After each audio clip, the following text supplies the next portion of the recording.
गांव का नाम बदल जाता है, जिले का नाम बदल जाता है, प्रदेश का नाम बदल जाता है, लेकिन समस्या एक जैसी है।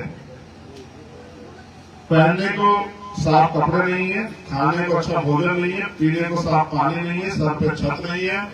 अगर मकान मिट्टी के मकान को पक्का कर भी दिया है तो प्लास्टर नहीं है, प्लास्टर अगर हो गया तो पेंट नहीं है, कोई सुख सुविधा नहीं है। मेहनत मजदूरी करके अपने पेट को पाल रहे हैं और तमाम ताकतवर लोग हम पे देश भर में हंस रहे हैं। हमारे हालातों को देखकर तो तकलीफ नहीं होती, हमारी बेबसी लाचारी, हमारे आंखों के आंसू को देखकर उनको कोई तकलीफ नहीं होती। वो जो क्योंकि देश जाति धर्म के आधार पर बटा हुआ, जातियों में ऊंच नीच है, भेदभाव है, तो जातियों में बटे हुए समाज को एकजुट करने का जो सपना मानव काशीराम साहब ने दिखाया, जो सपना उन्होंने पूरा भी करने का प्रयास किया, वो जो अधूरा रह गया, जो बाबा साहब अम्बेडकर ने कहा कि 21वीं सदी हमारी है, इस देश में कमजोर वर्गों का राज आएगा, लेकिन आप तो उसके उलट हो गया। आप तो भारतीयों के राज में पैसे वाले लोग ताकतवर हो गए, अमीर अमीर होता जा रहा है, गरीब गरीब होता जा रहा है, और जो दलित पिछड़े वर्ग की जातियां हैं, मुसलमान है, जैन है, सिख है, बौद्धिस्ट है, उसके तो धार्मिक अधिकार भी छीनने जा रहे हैं। अब आप सदगुरु रविदास जी महाराज की जयंती आ रही है, आ रही है नहीं आ रही है?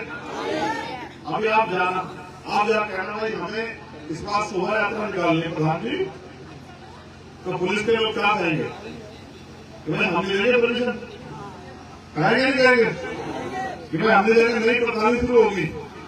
नई प्रथा क्या मतलब है? जिस जो गांव भाई जिसके पास पहले कच्चा मकान था, अगर वो पक्का मकान बना लेगा तो वो कोशिश करेगा कि उसका घर साफ सुथरा स्वच्छ लगे। तो जिन लोगों के यहाँ पहले इतनी जानकारी लेकिन वो नहीं निकाले, उनकी इच्छा है कि वो निकाले, होती नहीं उनकी इच्छा। जैसे आपके यहाँ बाबा साहब की स्टैचू है, बहुत सारे गाँव में जिनके इच्छा होगी कि बाबा साहब की स्टैचू है, होगी नहीं होगी? बहुत सारे होंगे जिनके यहाँ गुरु घर नहीं है, वो चाहते हो गुरु घर बने। तो सरकार कहेगी, सरकार के सारे लोग कहेंगे, अधिकारी नई परंपरा लागू होगी। नई परंपरा क्या मतलब है? यानी कि आपकी अगर आप धार्मिक काम करोगे तो ठीक है, हम करेंगे तो पाबंद नहीं। समझे? ये इस देश में आज हो गया है, देश को ये हो गया है कि जिनकी ताकत है उनकी झूठ भी सच है। आज हो गया जिनकी लाठी उनकी आपके घर की आपके घर को सामान को उठा के अपने पास रख लेना तो कहेंगे हमारा। ऐसे हालात हो गए। ऐसे हालातों में हम इनका मुकाबला कैसे करें? जब देखो राजतंत्र था तो राजतंत्र में तो राजा ने जो कह दिया वही सच होता था, उसको मानना पड़ता, लोग वही कानून हो जाता। और राजा के परिवार के लोगों को किसी के आगे हाथ नहीं फैलाना पड़ता। फिर आया लोकतंत्र, और राजतंत्र में राज कैसे बदलता था? जैसे एक सेना इधर खड़ी होती थी, एक इधर, फिर तलवारें चलती थी, हजार लोग मर जाते, तब राज बदलता। मगर हमारे यहाँ एक ऐसे महापुरुष पैदा हुए जिनको हम डॉक्टर बाबा साहब अम्बेडकर के नाम से जानते हैं। डॉक्टर बाबा साहब अम्बेडकर ने अपने चाचा बच्चे कुर्बान करके इस देश को तमाम तरह की गुलामी से आजादी दिलाने के लिए संविधान दिया। वो संविधान जो जाति के आधार पर भेदभाव को खत्म कर देता है, जो धर्म के आधार पर भेदभाव को खत्म कर देता है, जो हर गरीब, कमजोर, किसान, मजदूर, नौजवान, महिलाएं, हर व्यक्ति को स्वाभिमान सम्मान का जीवन देता है, जो हर व्यक्ति को न्याय का अधिकार देता है, जो मेरे जैसे तिरंगे स्कूल के हेडमास्टर को भी, हेडमास्टर के बेटे को भी इस मंच पर बैठ के बोलने का अधिकार देता है। वही संविधान है जिसकी वजह से आज हम चुनाव लड़ पाते हैं। वही संविधान है जिसकी वजह से बहन बेटियां डॉक्टर, इंजीनियर, IAS, IPS बन पाती है।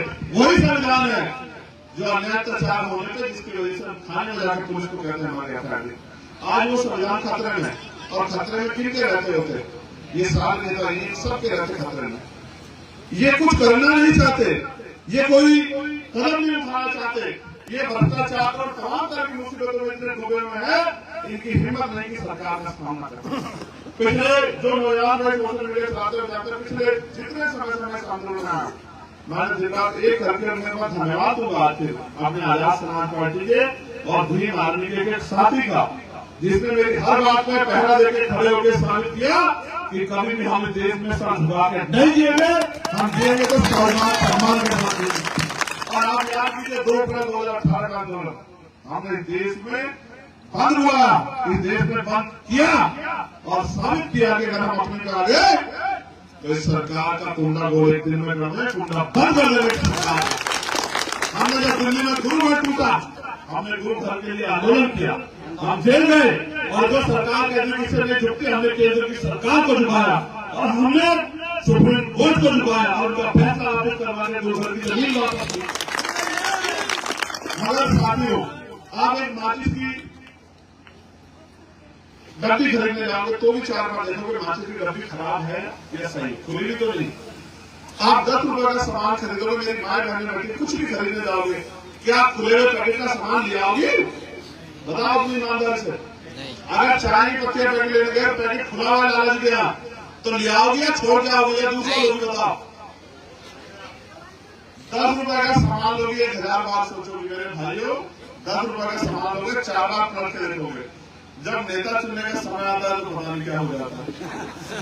उन्हें घिसे पीटे लूटे भ्रष्टाचारी नेता आपकी तरफ देखते रहते हैं और वो जीत के जाके अपने महलों में दोनों टांगों पर टांग धरके सोते, इधर आप अपने घर में भूखे पेट सोते हैं। बारिश आती है, आपके मकानों से पानी छूता है और आप सब छुपाने की जगह ढूंढते हैं। अगर बारिश की घड़ी लग जाए 2-3 दिन तो हमारे कनस्तरों का आटा खत्म हो जाता है। हम ये सोचते हैं कि हमारे बच्चों का पेट कैसे भरेगा। अगर कोई बीमार हो जाए तो हम डॉक्टर के यहाँ जाके सोचते हैं कि डॉक्टर की फीस कहाँ से लाएंगे। अगर हमें बहन बेटे की शादी करनी हो, पढ़ाना हो तो हमारे पास कुछ नहीं, लेकिन शादी भी करनी है तो कर्ज लेना पड़ता है। अगर कोई ज्यादा बीमार है, इलाज कराने के लिए हमें अपनी जमीन बेचनी पड़ती है और मेरी माँ बहनों को तो घर चलाने के लिए दूसरे खेतों में मजदूरी करनी पड़ती है या फिर पशु पाल के खेत से घास ला के उसका पशु का पेट पाल के और उस दूध को बेच के वो हमें खींचती है। ये जिंदगी जो है ये कड़वा सच है, जिस सच को आजादी के 70 साल बाद भी जिसमें बदलाव नहीं हुआ। मैं इस बात को इसलिए कह रहा हूँ कि हमारी समस्या को किसी समस्या समझाई नहीं। हमारे भूखे पेट के लोगों ने मजाक उड़ाई, हमारे आंसुओं पे लोग मुस्कुराए, लेकिन बाबा साहब अम्बेडकर ने इसके खिलाफ लड़ाई लड़ी और जितनी ताकत उन्हें थी उतनी ताकत से समाज को जगाने का काम किया। और जो लड़ाई को 56 में जाने के बाद उन्हें छोड़ गए। क्लास 1 का एक अफसर जो पंजाब में पैदा हुआ, जिसको ये भी नहीं पता था कि बाबा साहब अम्बेडकर कौन है, एक बार की घटना से जिन्होंने अपने बाबा साहब की किताब पढ़ के और अपनी नौकरी छोड़ के, अपनी सुख सुविधा छोड़ के शादी भी नहीं कराई और समाज में निकल पड़े। ऐसे रहबर माने और काशीराम साहब की संतानों को देखो देश में क्या हो गया है। जिस रहबर ने उस समय की कांग्रेस सरकार को धूल चटाने का काम किया, उनके प्राइम मिनिस्टर को रोड मास्टर बनाने का काम किया, आज उनकी संतानों को इस देश में जुल्म जाति दादागिरी के खिलाफ शब्द कहने में भी तकलीफ हुई। डर लगता है, ऐसा नहीं होना चाहिए था। हम डॉक्टर बाबा साहब अम्बेडकर की संतानें हैं, हम चौधरी चरण सिंह जी की संतानें हैं। अगर ना वो जमींदारी उन्मूलन करते तो किसी गरीब के पास जमीन नहीं पहुंच पाती। हम सब छोटू राम की औलाद हैं, हम संत राम भी प्रजापति की औलाद हैं, हम बाबू जगदेव प्रसाद कुशवाहा की औलाद हैं, हम जननायक कपूरी ठाकुर की औलाद है, हम महामना बुद्ध की औलाद हैं, हम रविदास जी महाराज की औलाद हैं। और हमारे गुरुओं संतों ने देश को रास्ता दिखाया। मेरे प्यारे समाज के लोगों, सतगुरु रविदास जी महाराज कहते थे कि पराधीन का पाप है जान ले रेमी, और रविदास दास पराधीन से कौन करे सोती। सतगुरु जी कहते थे कि पराधीनता यानी कि गुलामी, यानी कि चुप्पी, यानी कि अन्याय के खिलाफ डर जाना पाप है। और आज ये सरकार संविधान खत्म कर रही है। सोचो संविधान अगर खत्म हो गया हमारा जीवन क्या होगा। हम जानवरों की जिंदगी में चले जाएंगे। तो पराधीनता पाप है जानने में भी। तो सतगुरु जी कहते हैं कि रविदास अगर दास पराधीन है तो उससे कोई प्रीत नहीं करेगा। आपकी गलियों में लोग जाते हैं, आप पे वोट है, ये वोट का अधिकार चला गया, आपकी बस्तियों में कोई पैर नहीं रखेगा। आप समझते हो ये सच है। और ये सरकार भारतीय जनता पार्टी के गुंडे ये उस संविधान को, उस वोट को खत्म कर देना चाहते हैं। इन्होंने हमारा आरक्षण खत्म कर दिया, इन्होंने सरकारी नौकरियां खत्म कर दी, इन्होंने निजी की भेंट चढ़ा दिया देश, इन्होंने पूंजीपतियों को सब कुछ सौंप दिया। सब लोग की उम्मीद है कि कोई तो आए। मैं धन्यवाद दूंगा फिर दोबारा से भी माननीय आजाद समाज पार्टी के लोगों की, जिन्होंने सरकार जाने घूमने नहीं देके और वो लगातार लड़ रहे हैं। और ये नौजवान जिन्होंने आज यहाँ झंडा उठाया, मैं उनको भी कहना चाहता हूँ कि कंधों पे बहुत बड़ी जिम्मेदारियां है। हम इस देश में किसी भी कीमत पे गुलामी स्वीकार नहीं करेंगे, किसी भी कीमत पे नहीं करेंगे। अगर बहन बेटियों के सम्मान की रक्षा करनी, अगर न्याय चाहिए, अधिकार चाहिए, स्वाभिमान सम्मान का जीवन चाहिए, तो अपने हाथ में ताकत लो, क्योंकि जिनका राज होता है उनकी बहन बेटियों को अत्याचार।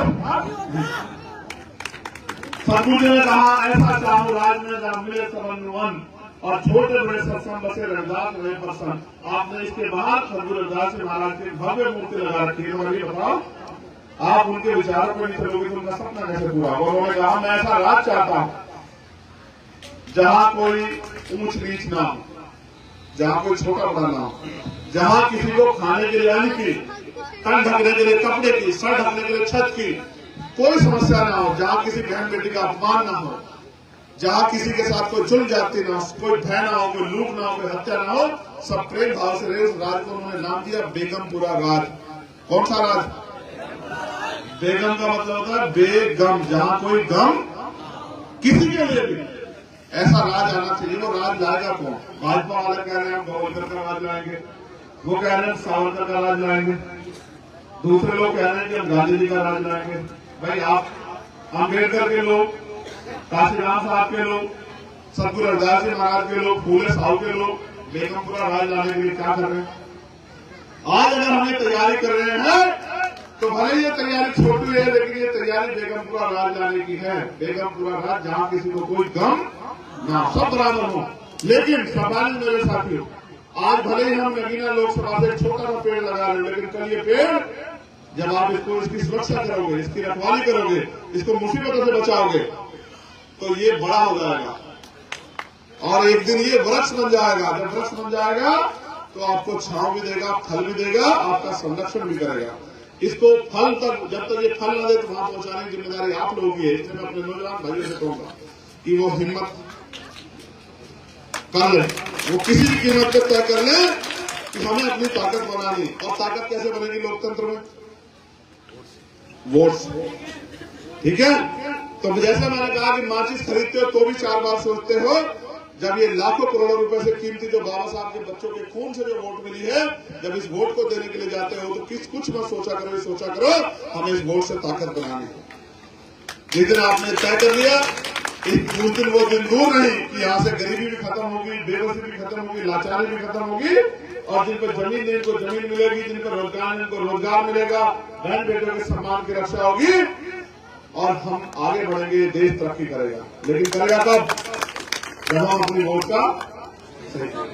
मैं आपसे भी कहना चाहता हूँ, मेरी इतनी बड़ी संख्या में माए बहने बैठे हैं, उनके चेहरों पर रोशनी नहीं पहुंच पा रही है। क्या आप इस लड़ाई में हमारी मदद करोगी? दोनों हाथ उठा के बताओ जो मदद करेंगे। जो एक हाथ उठाएगा उसकी भी मानी जाएगी, जो दोनों हाथ उठाएगा उसी की मानी जाएगी। बस इधर वाली कुर्सी में इधर रोशनी करना, घर वालों ने उठा, मैं ध्यान रखता हूँ, सब लोगों का ध्यान रखता हूँ। आप आगे हो गया तो आगे आ जाओ, सभी से आगे आ जाओ। अम्मा मेरी आगे आ जा, आगे आ जा, छोड़ू वाली किसी भी कीमत पे आगे आ जा। बस बस बस, अब क्या अपनी बात को, अब अपनी बात को अब क्या, चुप हो जाओ सब लोग, 1 मिनट चुप हो जाओ भाई सब लोग। ठीक है, ठीक है, ठीक है, ठीक है, ठीक है। आगे की बात कहो, आगे कहो।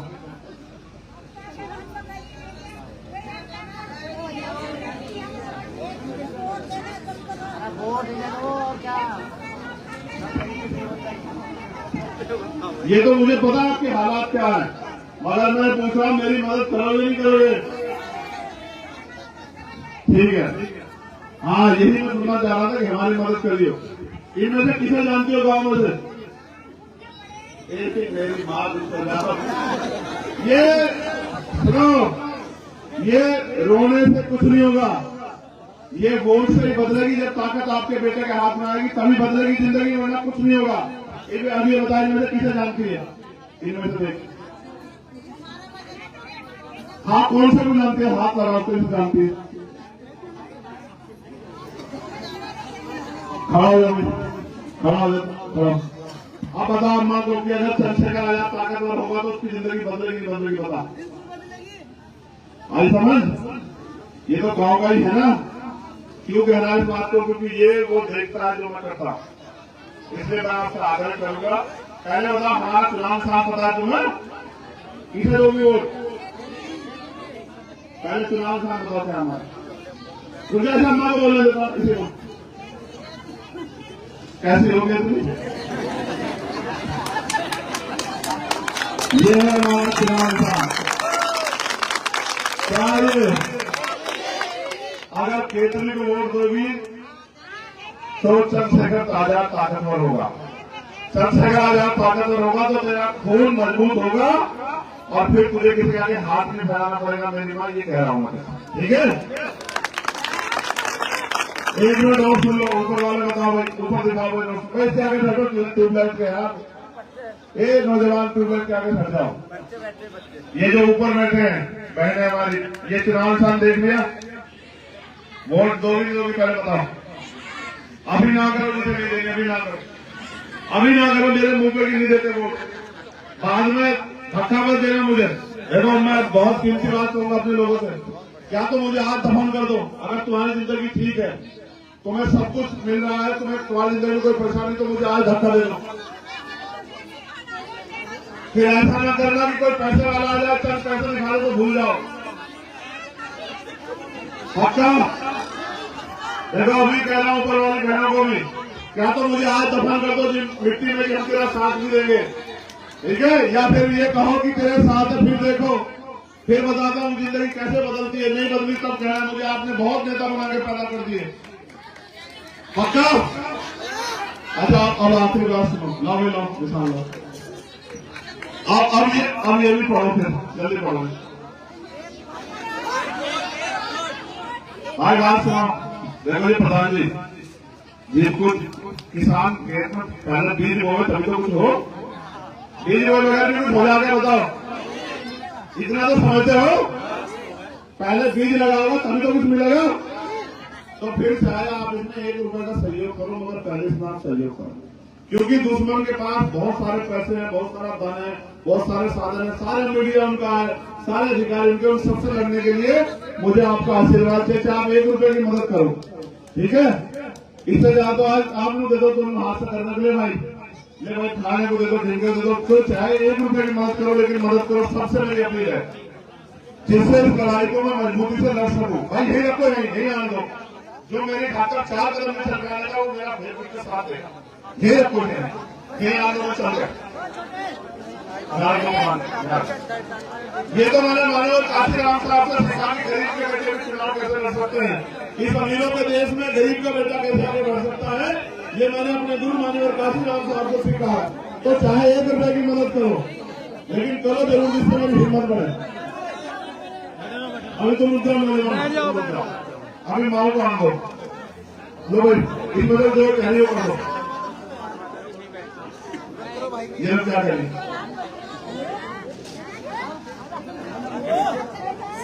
ये अभी जब मैं आपके आशीर्वाद ताकतवर होगा, 1000 गुना बढ़ा के दूंगा आपको, चिंता मत करो।